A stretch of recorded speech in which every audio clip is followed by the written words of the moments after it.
Je vous distribue donc la fiche. Vous la collez juste en dessous de ce qu'on vient d'écrire.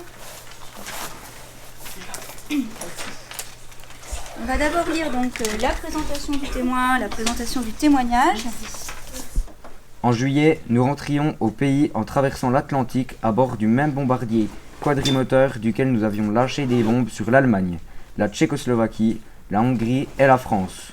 On fait la guerre parce qu'on a tous un point de vue différent. Parce que certaines personnes ne sont pas d'accord sur les religions, le régime politique dans leur pays. Ça dépend des gens en fait.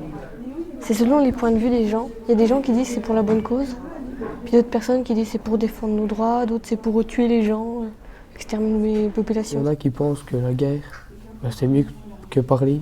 Donc, je sais pas, ils trouvent que c'est plus facile, quoi. En fait, dans l'enseignement en troisième en particulier, les élèves sont très sensibilisés à la question de l'enseignement de la guerre, et notamment à travers le programme d'histoire, forcément, puisqu'il y a la Première et la Seconde Guerre mondiale qui sont étudiés avec un temps qui est consacré important, et également en enseignement moral et civique, puisqu'il y a un chapitre qui est consacré à la question de la défense et du maintien de la paix dans le monde. Le camp, c'est le crématoire, la chambre à gaz, les laboratoires expérimentaux. Mais c'est aussi une réserve de main-d'œuvre pour l'industrie allemande. Krupp, Siemens, Hausrangwerk. Simone Jacob porte le matricule 78 651. Elle a été arrêtée par quelle était d'origine juive. Mais pour elle, est-ce que c'était important cette origine? Non. Bah non. Donc à cause de ses origines, donc parce qu'elle était d'origine juive. Alors, 2 points. Elle est donc victime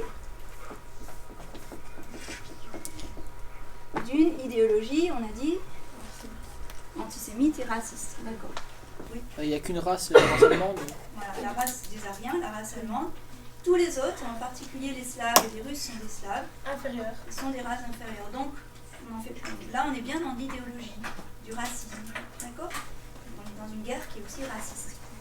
Ce qui est pas simple dans l'enseignement des conflits, de l'enseignement de la guerre, c'est que les élèves doivent à la fois savoir connaître les grands repères en fait, de ces guerres, les grands personnages, mais aussi avoir conscience que ces 2 conflits mettent en jeu des questions éthiques, des questions juridiques aussi, des questions de valeurs autour des droits de l'homme qui sont toujours bien présentes aujourd'hui. Vous vous rappelez comment ça s'appelle, les soldats qui maintiennent la paix? Ils ont un nom bien particulier. Héloïse. Les casques bleus. Les casques bleus. Hein. Donc, si on compare ce qui se passe pendant la Seconde Guerre mondiale, on a des soldats qui font la guerre pour faire la guerre. Ouais. Et aujourd'hui, est-ce qu'il n'y a pas une petite différence? On l'évite la guerre. Bah oui, on l'évite. Enfin, on cherche à l'éviter. Ça ne veut pas dire qu'on l'évite forcément, hein, mais on cherche à l'éviter. Et donc, plutôt que de faire la guerre, le but, c'est plutôt de Faire la paix. maintenir la paix. Est-ce qu'un monde de paix est possible aujourd'hui? Non, absolument pas. Il y a toujours quelqu'un qui veut pas, et puis il y a toujours une idéologie. Et les opinions qui s'affrontent, ça peut aller jusqu'à des guerres. Donc c'est impossible. L'humain, il est comme ça.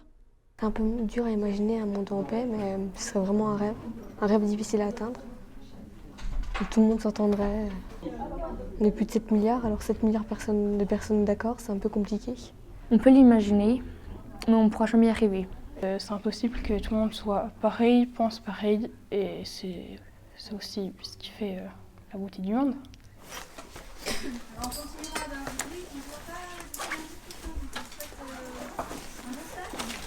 Merci. Merci.